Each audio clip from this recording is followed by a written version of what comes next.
starts and the confusion starts and the frustration starts, always remind yourself, this is your second chance. How? He brought that message with faithfulness, clarity, a little authority, and some passion. Get that man a hand. Thank you, sir. We got it.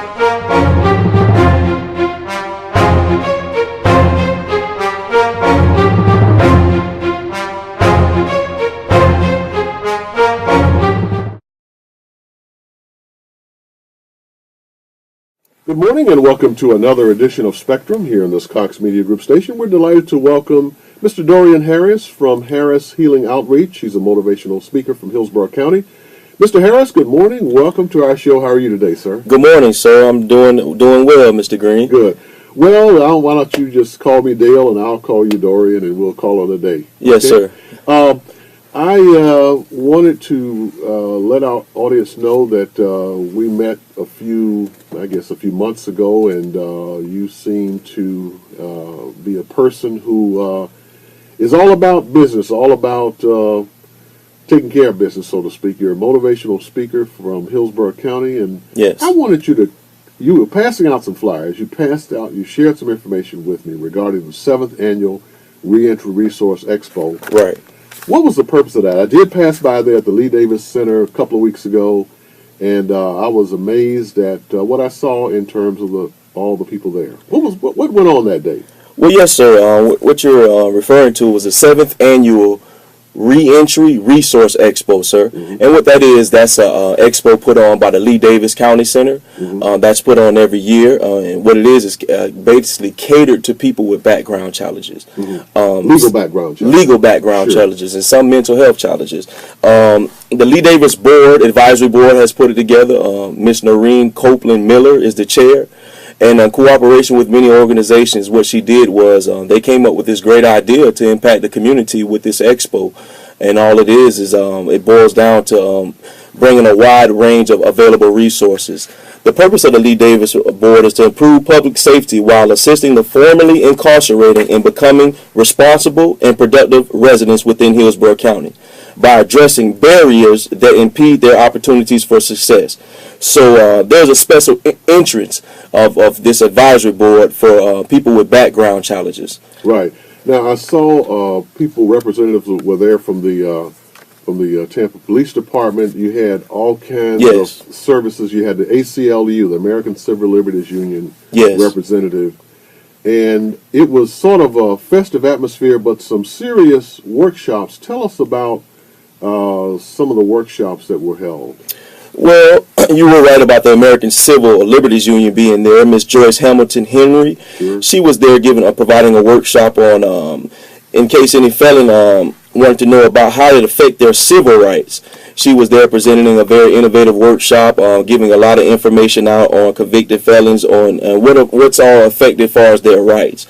There were other people there as far as the NAACP, Miss Yvette Lewis, who's the political chair here in Tampa. She also did a workshop for felons concerning their right to vote, which was very informative. Also, we had Herman Braxton there from the Career Source of Tampa Bay.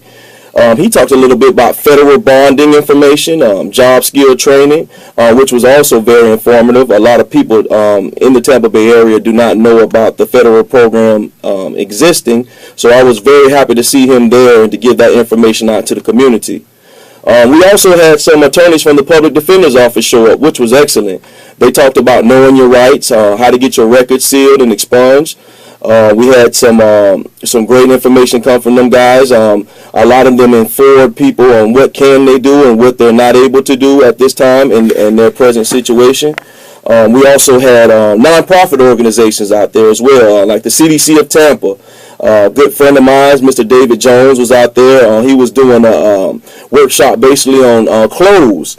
The C.D.C., the Community Development Center of Tampa Bay, they basically have a program set up to where if you're in need of interview clothes, let's say a nice slack, a nice shirt, nice tie, nice belt, they're there to provide that service. You're able to go through their center, provide whatever information they need, and they're there to not only walk you through the process of how to groom for an interview, but they're also there to pick out clothes with you. Right. Now, that's interesting because David Jones, I think, is the main contact person. This is for, they have a partnership, as I understand, with the Men's Warehouse. Yes. And this is a male-oriented kind of dress, but because the Dress for Success of Tampa Bay, run by Katie McGill, Right. helps the females. Yes. And there was a dearth of clothes available for interviews for men in Hillsborough County. Right. Regardless of their income level, because sometimes, I mean, if you're not working, you don't have the money to pay the dry cleaning bill or the tailor bill, and these are mostly suits. So that's a real good thing. What was the turnout like? How many people do you think showed up? Yes, sir. It was an excellent turnout. We had maybe a few hundred people come in and out the door, sir. From 9 to 2. Yes, sir. From 9 a.m. to 2 p.m. It was on Saturday, May 17th. And we had a wonderful turnout. We had a lot of good feedback from the community. A lot of women and men who came through the door left out excited about this information that they obtained. Like I say, part of the reason was because of the vendors who were there in their workshops.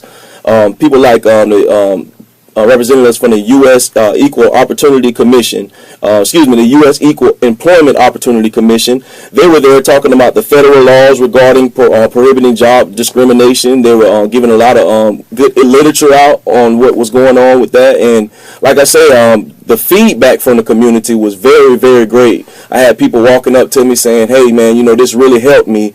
I think this is going to take me to the next level. So I was really excited to see not only were people getting the information that they need, but they also were getting a sense of pride by being there. I think that's great. Now, I haven't been, this is the 7th annual event, and I have not been to any previous events. This is the first time, and like I said, I just rolled by there to support a fundraiser across the street. Okay. And I was just impressed. If first impressions were anything, Dorian, I was impressed with the number of people I saw, and I think that's great. Hopefully, these individuals who attended will use the information that they have at their disposal. Yes. To go out into the working world. I noticed that even though we're recording this on a holiday, I mentioned to you when I first saw you downstairs at the radio station that you're all dressed up on a holiday, unlike me with my shirt tail out and my cargo pants. Why is that? Yes, sir. Why is it so important to make first impressions? Well, sir, in my opinion, it's very important to make first impressions. Or best first impressions, I should say. Right, definitely. You want to make your best first impression, especially someone in this situation, because it all has to do with personal pride. I mean, I think if a person takes pride in their appearance, takes pride in their the impression that they want to set on someone, I think that says a lot about their drive and their ambition.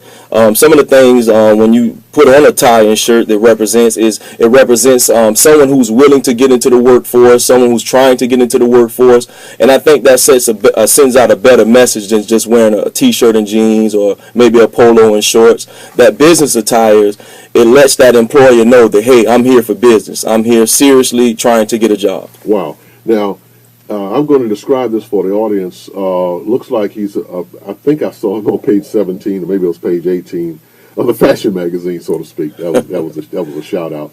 But he has on a red striped shirt and he has on a matching tie, and this is what he really wears Monday through Friday as an employee of Hillsborough County. And I cannot tell what brand his tie is or his shirt is, or how much he paid for his outfit. Mm-hmm. My wife is over here at the studio with me today, and she says, and she looked too. She said, because she's in the fashion business as a buyer at a major department store, and gee, that guy's all dressed up. Why is he all dressed up on the holiday? We're on our way to the beach, right? But you can get change into an outfit to go to the beach later, but. First impressions, everything. So I commend you for that. And I don't know how much you paid for your outfit. It really doesn't matter. It doesn't. You look the part, and it's all clean and it's all pressed. Yes, sir. And that's really the point. I'll ask this a rhetorical question that I ask all the time. Mm-hmm. How important is it for somebody to make?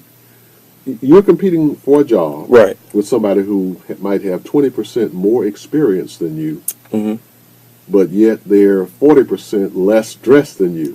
Do Right. the numbers on that. Well, sir, to be honest with you, I think I agree that you're exactly right. It all has to do with your image, how people perceive you.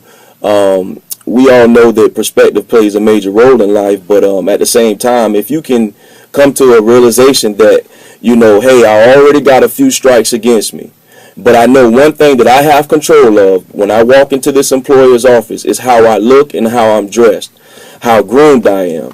So, like you said, it doesn't even matter how expensive your clothes are. As long as they're pressed, clean, and presentable, that is basically the whole entire idea behind this, sir. It is very important that people who already are walking into a situation with any kind of background challenges to go all out as far as their appearance, because the last thing you want to do is send out the wrong impression. And I think it's very important that people in this situation take the time out to pick out a nice pair of shoes, a nice pair of slacks, or in a woman's case, a nice dress. Maybe a few accessories here and there, not too much, but maybe a few accessories, making sure her hair is groomed, making sure if she wears makeup, her makeup is in place. And all these things play a major role in a person's first impression of you. And I guess that all gets back to personal pride. Yes. Tell me a little bit about yourself and what's your involvement. Why did you take time out to go to this session on May 17th? You could have been doing something else, hanging around Yes, your sir. family and spoiling your daughter some more. Yes, sir. Thank you. Well, to be honest with you, I'm a member of 34th Street Church of God in Tampa, Florida, where the Reverend Dr. Thomas Scott is our senior pastor. Sure. And ever since I've been involved with the church ministry, we've been doing a lot of outreach. And part of the outreach was me and my wife going out to different places, different juvenile centers, the probation offices, and some treatment agencies here in Tampa, Florida.